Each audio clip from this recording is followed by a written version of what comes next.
Shalom Bapak Ibu Saudara-saudari dalam Kristus. Kembali kita akan beribadah pada sore hari ini, pada minggu yang pertama di bulan Agustus ini. Marilah kita dengan penuh kesungguhan memuliakan Tuhan kita. Kita persiapkan hati dan pikiran kita untuk memberikan yang terbaik kepada Tuhan. Saya undang Bapak Ibu bangkit berdiri. Marilah kita muliakan Tuhan kita, Allah pencipta langit dan bumi, Allah yang menjadi juru selamat kita, dan Allah yang senantiasa membimbing menuntun kita. Kita bangkit berdiri, kita nyatakan itu dengan pujian, bila kulihat bintang gemerlapan.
Jemaat yang dikasihi Tuhan, marilah kita mulai ibadah pada sore hari ini dengan pengakuan bahwa pertolongan kita adalah di dalam nama Tuhan yang menjadikan langit dan bumi. Terimalah salam, kasih karunia dan damai sejahtera dari Allah Bapa dan Tuhan Yesus Kristus ada pada saudara semuanya. Amin.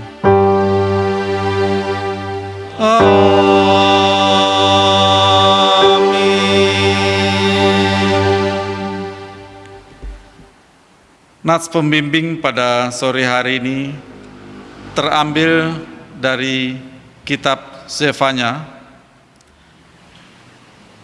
yang berbunyi sebagai berikut. Tuhan Allahmu ada di antaramu sebagai pahlawan yang memberi kemenangan. Ia bergirang karena engkau dengan sukacita. Ia membaharui engkau dalam kasih-Nya. Ia bersorak-sorak karena engkau dengan sorak-sorai. Marilah kita menghampiri tahta kasih karunia Allah, menyadari bahwa Tuhan senantiasa memanggil kita untuk mendekat padanya. Kita nyatakan itu dengan pujian, sungguh lembut Tuhan Yesus memanggil. Memanggil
Bapak, Ibu, Saudara-saudari, sebagai umat yang mengiring Tuhan, kadang kita harus jujur di hadapan Tuhan bahwa kita merasa lelah menghadapi situasi yang kadang-kadang memberatkan kita, terutama di masa-masa pandemi ini.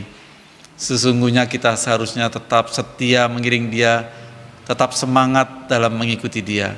Tetapi kalau kita mau jujur, masih ada kekurangan kelemahan kita di hadapan Tuhan. Khususnya di sepanjang minggu yang lalu, tentu ada keluhan-keluhan yang kita ungkapkan di hadapan hadirat Tuhan. Ada dosa-dosa yang kita lakukan karena kita tidak tahan untuk hidup di dalam kekudusan di hadapan hadirat-Nya.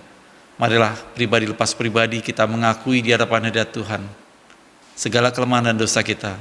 Mari kita berdoa. Saya berikan waktu 1 menit untuk Bapak Ibu Saudara mengaku di hadapan Tuhan, pribadi lepas pribadi.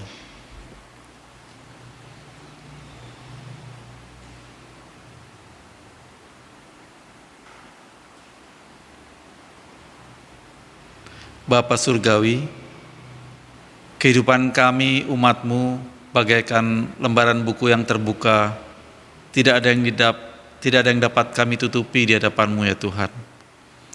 Kami mengaku di hadapan-Mu bahwa kami belum sempurna di dalam mengiring Engkau, belum mengikuti teladan-Mu dengan sepenuhnya. Masih kami mengalami keluhan-keluhan ketika kami menghadapi hal-hal yang berat dalam kehidupan kami. Masih juga kami melakukan hal-hal yang tidak berkenan di hadapan hadirat-Mu, baik melalui pikiran, perkataan, dan perbuatan. Kami mohon ampun atas segala kelemahan dan dosa kami, sebagaimana pengakuan kami masing-masing, dan kami berdoa ini dengan sungguh-sungguh kami menyambut kasih anugerah-Mu yang kami imani di dalam Tuhan Yesus Kristus. Amin.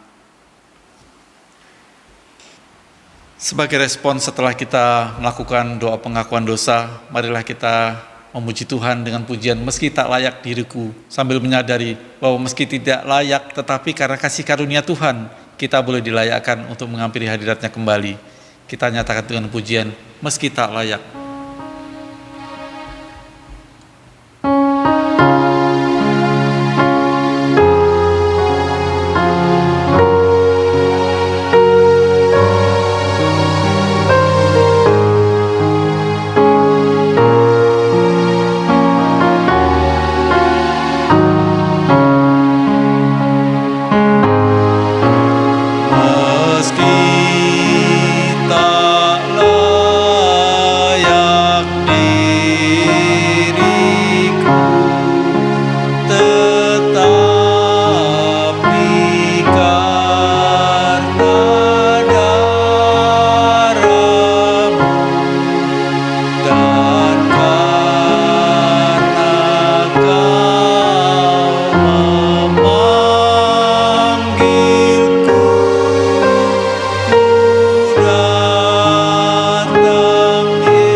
Kita akan menerima berita anugerah. Berita anugerah pada kebaktian kali ini adalah terambil dari 1 Yohanes 2 ayat 1 dan ayat yang kedua. 1 Yohanes 2 ayat 1 dan ayat yang kedua. Demikianlah firman Tuhan. Anak-anakku, hal-hal ini kutuliskan kepada kamu supaya kamu jangan berbuat dosa. Namun jika seorang berbuat dosa, kita mempunyai seorang pengantara pada Bapa, yaitu Yesus Kristus yang adil. Dan Ia adalah pendamaian untuk segala dosa kita, dan bukan untuk dosa kita saja, tetapi juga untuk dosa seluruh dunia. Berdasarkan firman Tuhan tadi, sebagai hamba Tuhan, kami memberitakan bahwa pengampunan dosa telah berlaku buat kita semua di dalam nama Bapa, Putra, dan Roh Kudus. Amin. Marilah kita dengan penuh sukacita memuliakan Tuhan kita, karena kita telah diampuni, kita telah dilayakkan kembali dengan pujian Ketika Hidupku Sentosa yang terambil dari Kitab Bakti nomor 263.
Saat ini kita akan mendapatkan petunjuk hidup baru sebagai penuntun agar kita hidup senantiasa mengikuti pimpinan Tuhan.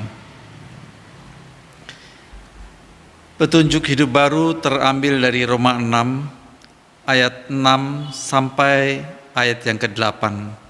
Demikianlah firman Tuhan.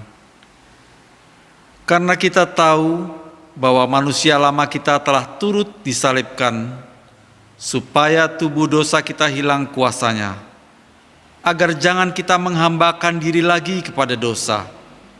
Sebab siapa yang telah mati, ia telah bebas dari dosa. Jadi, jika kita telah mati dengan Kristus, kita percaya bahwa kita akan hidup juga dengan Dia. Demikianlah nats pembimbing. Bapak Ibu Saudara, sebelum masuk dalam firman Tuhan, kita akan mendengarkan kesaksian pujian.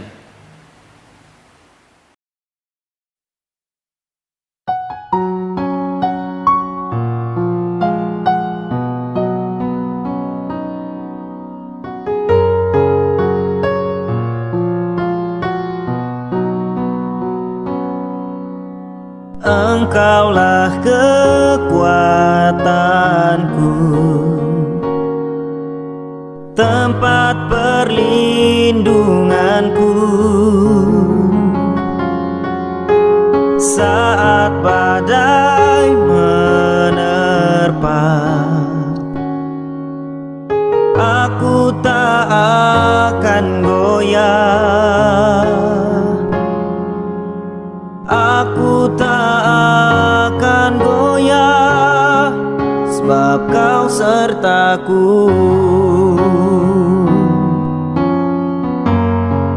Sejauh langit dari bumi, begitu besarnya kasih-Mu. Penuhi hati kami yang rindu menyembah-Mu, Yesus. Sejauh langit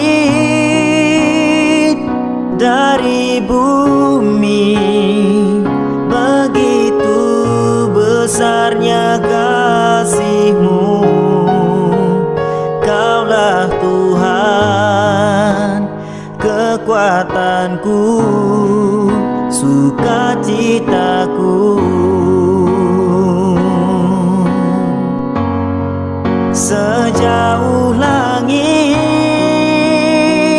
dari bumi, begitu besarnya kasih-Mu.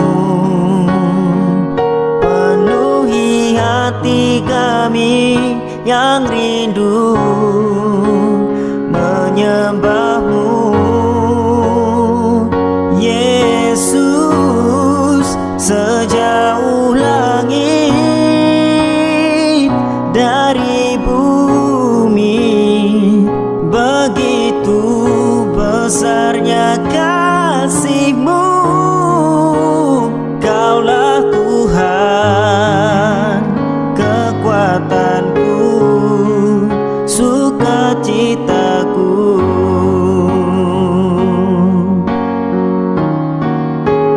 Kaulah Tuhan, kekuatanku, sukacitaku.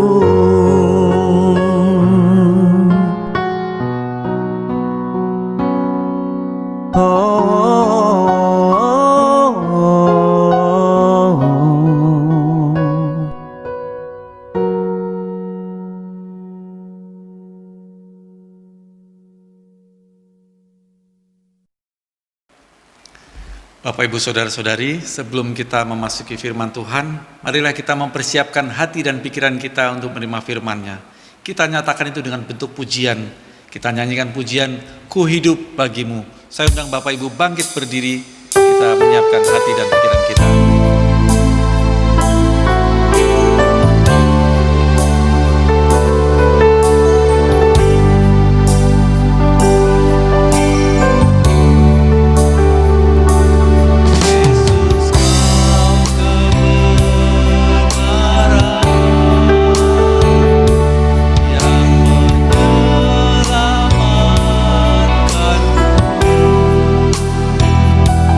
Kau memberikan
Saudara yang terkasih dalam Tuhan Yesus, mari kita berdoa, mempersiapkan hati untuk membaca dan merenungkan firman Tuhan. Bapa kami yang di sorga, kami bersyukur hari Minggu ini kami boleh beribadah kepadamu, memuji namamu, dan sebentar kami akan membaca serta merenungkan firman-Mu. Mohon Tuhan mengaruniakan hikmat kepada kami ketika membaca dan merenungkan firman. Tuhan, berikan kami pemahaman yang benar, supaya kami bukan hanya mengerti, tetapi juga menjadi pelaku firman. Urapi hamba-Mu yang akan menguraikan kebenaran firman, agar bukan pikiran manusia semata-mata, tapi isi hati-Mu yang diungkapkan. Di dalam nama Tuhan Yesus, kami bersyukur dan berdoa. Amin. Bapak, Ibu, saudara-saudara yang dikasihi dalam Tuhan Yesus Kristus, Shalom. Selamat hari Minggu yang kudus. Kita mau bersama-sama membaca sebagian firman Tuhan untuk kita renungkan pada hari ini. Roma pasal ke-12, ayat pertama dan yang kedua. Roma 12, ayat pertama sampai dengan yang kedua. Karena itu saudara-saudara, demi kemurahan Allah, aku menasihatkan kamu, supaya kamu mempersembahkan tubuhmu sebagai persembahan yang hidup, yang kudus, dan yang berkenan kepada Allah. Itu adalah ibadahmu yang sejati. Janganlah kamu menjadi serupa dengan dunia ini, tetapi berubahlah oleh pembaharuan budimu, sehingga kamu dapat membedakan manakah kehendak Allah, apa yang baik, yang berkenan kepada Allah, dan yang sempurna. Demikian pembacaan firman Tuhan kita. Yang berbahagia tentu bukan hanya yang mendengar, membaca, simpan dalam hati, tetapi lakukan dalam kehidupan. Saudara-saudara yang dikasihi dalam Tuhan Yesus Kristus, tema hari ini adalah transformasi diri. Apa itu transformasi? Secara ringkas, perubahan dari dalam keluar. Bedakan dengan kata reformasi yang secara harfiah artinya perubahan bentuk.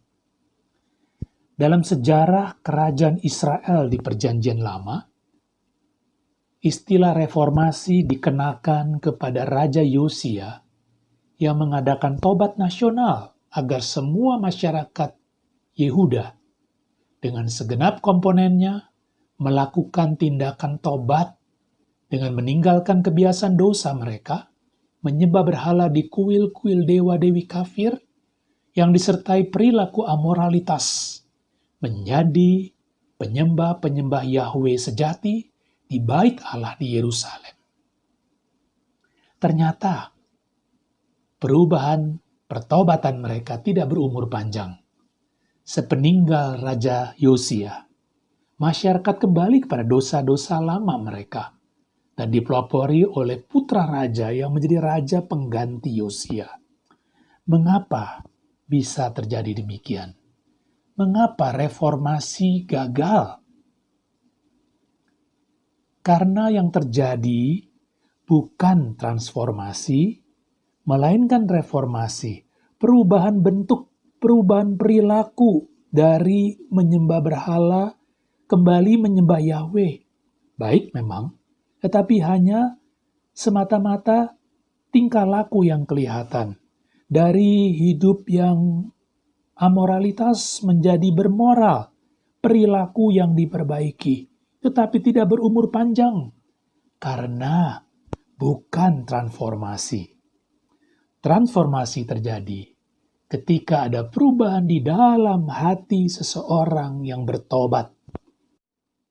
Ketika seseorang percaya kepada Tuhan Yesus, dia diampuni dosanya. Dia disebut lahir kembali. Dan itulah pertobatan sejati. Anugerah Tuhan semata-mata. Dan oleh karena anugerah tersebut, hati orang yang dibelenggu dosa dimerdekakan. Bahkan diberikan kekuatan, kuasa untuk tidak lagi hidup di dalam dosa. Oleh sebab itu, dari hati yang bertobat, timbul perilaku-perilaku yang menyesuaikan diri dengan pertobatan tersebut. Itulah yang namanya transformasi diri.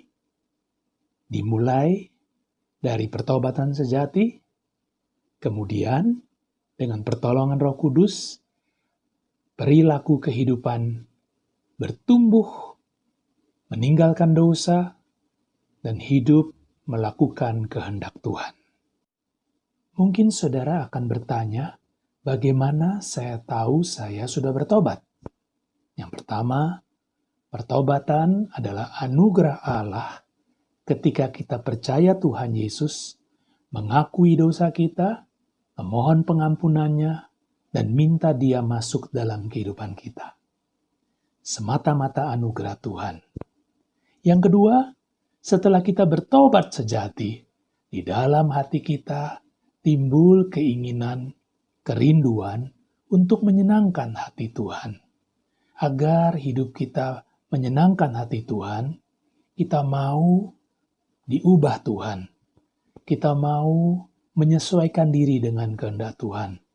Caranya sederhana, yaitu dengan membaca firman Tuhan setiap hari, merenungkannya, dan melakukannya dalam kehidupan kita setiap hari.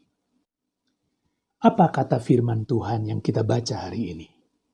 Paulus berkata, "Karena itu saudara-saudara, demi kemurahan Allah, Allah yang sudah mengampuni dosa kita lewat Tuhan Yesus, Allah yang sudah menebus kita dari perbudakan dosa. Aku menasihatkan kamu, supaya kamu mempersembahkan tubuhmu sebagai persembahan yang hidup, yang kudus, dan yang berkenan kepada Allah. Itu adalah ibadahmu yang sejati." Hidup kita adalah milik Tuhan Yesus yang sudah mati di kayu salib menebus kita dari dosa-dosa. Oleh karena itu, nasihat Paulus ini sangat masuk akal. Persembahkan dirimu, persembahkan tubuhmu, tubuh yang biasanya dulu dipakai untuk berbuat dosa. Sekarang mau dipakai untuk menyenangkan Tuhan, untuk menjadi kesaksian bagi orang-orang yang masih hidup di dalam dosa. Bagaimana caranya? Supaya tubuh kita kudus, berkenan kepada Allah. Maka hal yang kedua, di ayat yang kedua, jangan kamu menjadi serupa dengan dunia ini. Dunia ini hidupnya bermusuhan dengan Allah, melakukan keinginan-keinginan daging, hawa nafsu semata-mata, hidup untuk diri sendiri, bahkan hidup melakukan berbagai hal yang membuat orang lain menderita, Tuhan dipermalukan. Itu bukan kehidupan anak-anak Tuhan. Karena itu, berubahlah oleh pembaharuan budimu. Apa artinya? Artinya hati kita, pikiran kita mau senantiasa diperbaharui. Caranya bagaimana? Hanya dengan membaca Alkitab, merenungkannya, dan melakukannya setiap hari, kita jadi tahu apa kehendak Allah, apa yang baik, yang berkenan kepada Allah, dan yang sempurna, dan kita bisa melakukannya. Mari kita membaca 2 Timotius pasal yang ketiga, ayat yang ke-16. 2 Timotius pasal yang ketiga, ayat yang ke-16. Demikian firman Tuhan, segala tulisan yang diilhamkan Allah memang bermanfaat untuk mengajar, untuk menyatakan kesalahan, untuk memperbaiki kelakuan, dan untuk mendidik orang dalam kebenaran. Waktu kita membaca firman Tuhan setiap hari, setiap pagi sebelum aktivitas kita sehari-hari kita lakukan, waktu kita merenungkan firman Tuhan, waktu kita komitmen mau melakukan firman Tuhan, maka firman yang kita baca akan mengajar kita, akan mendidik kita untuk hidup makin hari makin serupa dengan Tuhan Yesus. Mari perhatikan. 2 Timotius 3 ayat 16 menyediakan kepada kita satu proses transformasi diri melalui belajar firman. Alkitab disediakan Allah untuk kita baca. Dan ayat 16 2 Timotius 3 ini mengatakan, Alkitab bermanfaat untuk mengajar. Yang pertama tentu mengajar kebenaran. Supaya kita tahu apa yang benar dibedakan dari yang salah. Alkitab mengajar kita sebagai contoh, Allah adalah kudus dan kita dipanggil untuk hidup kudus. Allah adalah kasih dan kita dipanggil untuk saling mengasihi. Alkitab mengajarkan kita kebenaran. Tetapi hal yang kedua, Alkitab juga menolong kita menyatakan kesalahan hidup kita. Ternyata kita belum kudus. Ternyata kita masih menyimpan pikiran-pikiran yang jahat, yang kotor. Ternyata kita belum bisa saling mengasihi. Bahkan kita tidak bisa mengampuni orang yang pernah bersalah menyakiti kita. Bahkan kita merencanakan hal-hal yang jahat untuk menghancurkan sesama kita. Alkitab menyatakan kesalahan kita. Bersyukur sama Tuhan. Alkitab tidak berhenti hanya mengajarkan kebenaran, menunjukkan bahwa kita masih belum benar, tetapi Alkitab juga menolong kita. Hal yang ketiga, Alkitab memperbaiki kelakuan. Waktu kita mau membaca firman, mau membuka hati kita untuk ditolong oleh Tuhan Yesus, oleh Roh Kudus, Alkitab akan menolong kita bagaimana memperbaiki kelakuan kita, bagaimana mengasihi sesama kita, bagaimana hidup kudus berkenan kepada Tuhan. Dan waktu kita bersedia dikoreksi, dibentuk, dipoles oleh Tuhan kita, akhirnya kita mencapai langkah yang keempat. Orang yang membaca firman Tuhan akan terdidik dalam kebenaran. Saudara yang dikasihi dalam Tuhan Yesus Kristus, itu adalah satu proses yang Tuhan akan kerjakan dalam hidup kita. Waktu kita mau mendisiplin rohani kita, membaca Alkitab setiap hari, merenungkannya, dan melakukannya dalam kehidupan kita. Itulah proses transformasi diri. Dan proses ini tidak terjadi secara instan. Proses ini jangka panjang, bahkan seumur hidup kita. Semakin kita bertekun, membaca, merenungkan, melakukan firman Tuhan, satu karakter demi satu karakter akan mulai terbentuk. Hidup kita sedikit demi sedikit akan serupa dengan Tuhan Yesus. Seperti lagu yang mungkin Bapak Ibu saudara-saudara sekalian pernah dengar, sedikit demi sedikit, tiap hari, tiap sifat, Yesus mengubahku, Dia ubahku, sejak ku terima Dia, hidup dalam anugerahnya, Yesus mengubahku, Dia ubahku.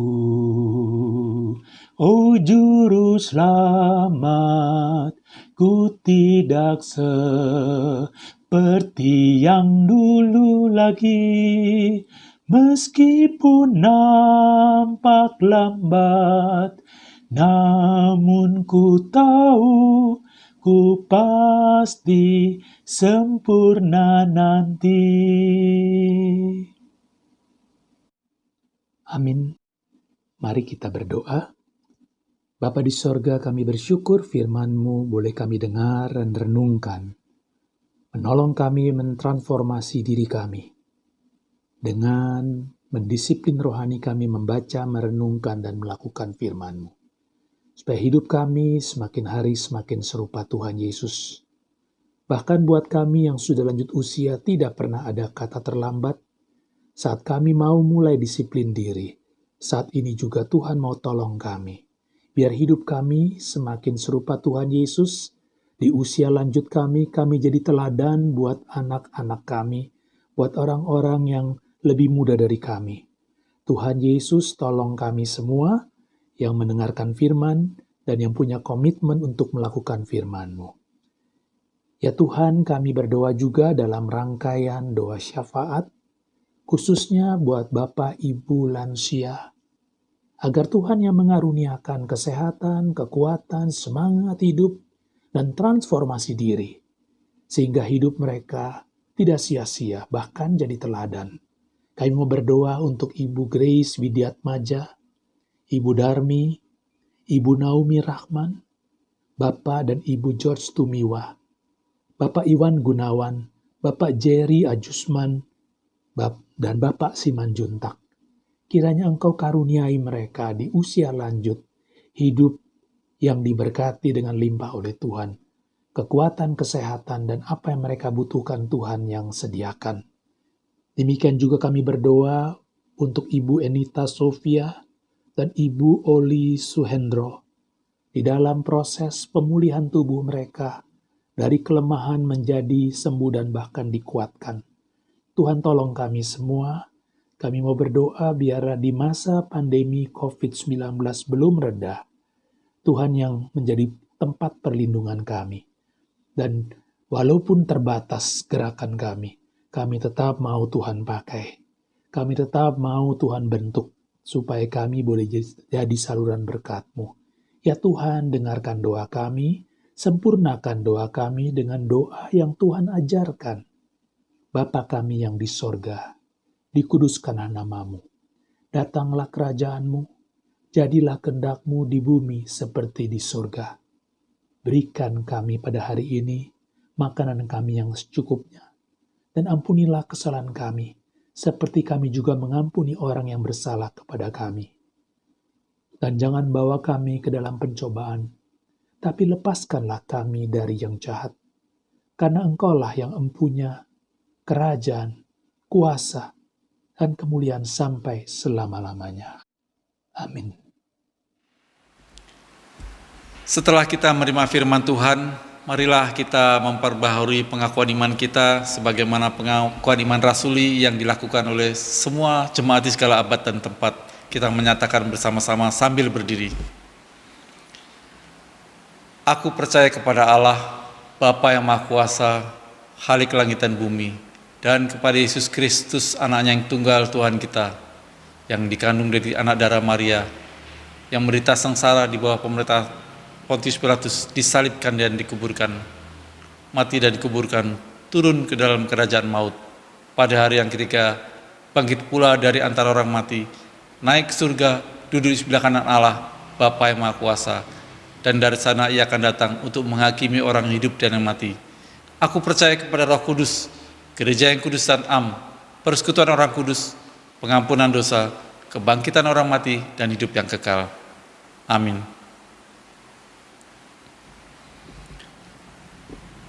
Bapak Ibu, tiba saatnya kita akan memberikan persembahan, dan sebagaimana untuk jemaat yang mengikuti ibadah secara online dapat memberikan persembahan melalui transfer ke rekening yang tertera di layar yang tampil. Silahkan Bapak Ibu catat untuk dilakukan transfer, atau Bapak Ibu juga dapat mengumpulkannya dan memasukkan ke sebuah amplop. Dan pada saat Bapak Ibu berkesempatan nantinya untuk hadir dalam ibadah di Gedung Pok Tomang, Bapak Ibu dapat menyerahkannya kepada majelis jemaat. Segenap majelis dan jemaat Pok Tomang mengucapkan terima kasih atas persembahan yang Bapak Ibu lakukan. Kiranya Tuhan memberkati. Warta pada sore hari ini adalah sebagai berikut. Yang pertama, firman Tuhan telah dibawakan oleh Bapak Pendeta Hans Wisang. Segenap persekutuan mengucapkan terima kasih atas pelayanan Bapak Pendeta Hans Wisang. Kiranya Tuhan memberkati baik pelayanan maupun kehidupan Bapak Pendeta beserta keluarga. Untuk kebaktian pada minggu yang akan datang pada tanggal 9 Agustus 2020, kita akan dilayani oleh Bapak Evangelis Triawan Wicaksono MDiv. Marilah kita dukung dalam doa persiapan beliau sehingga firman Tuhan boleh menyegarkan kita dalam kebaktian yang akan datang. Untuk Komisi Perempuan, baik PA maupun kebaktian bulanan masih belum dapat terlaksana. Mari kita berdoa supaya pandemi cepat berlalu dan nantinya Komisi Perempuan dapat kembali melakukan aktivitas ibadah maupun PA. Demikian juga Komisi Anak-anak dan Komisi Remaja akan dilakukan kebaktian melalui online. Menjelang akhir ibadah, marilah kita minta pimpinan Tuhan untuk memperbaharui hidup kita agar citra Tuhan itu sungguh-sungguh nyata dalam kehidupan kita sebagai umat percaya. Mari kita bangkit berdiri, kita nyatakan itu dengan pujian, ya Tuhan, Kaulah penebus.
Pulanglah, jadilah pelaku firman, dan terimalah berkat-Nya.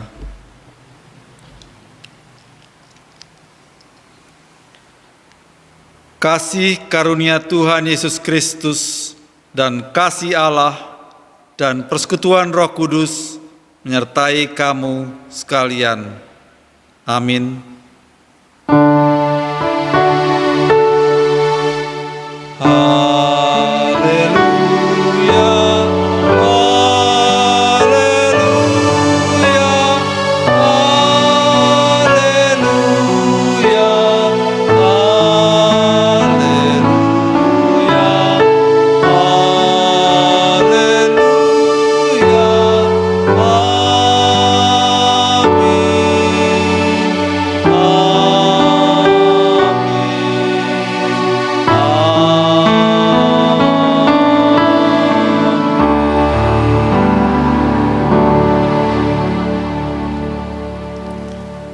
Ibadah sudah selesai, silakan saat teduh sejenak.